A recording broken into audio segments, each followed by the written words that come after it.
ActivInspire software comes complete with a range of resources to help you quickly create dynamic lessons and activities. To access this resource library, go to Resource Browser and select Shared Resources. Backgrounds are a great way to provide students a workspace on the front of class display. When you've found a resource you would like to use, simply drag it onto the flip chart page.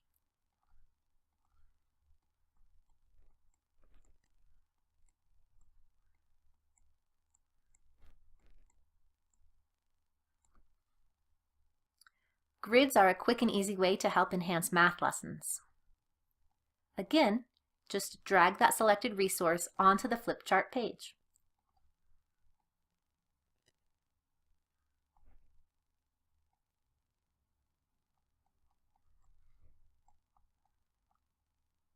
Once you begin exploring the ActivInspire resource pack, you'll find it's full of icons, sounds, and even subject-specific resources.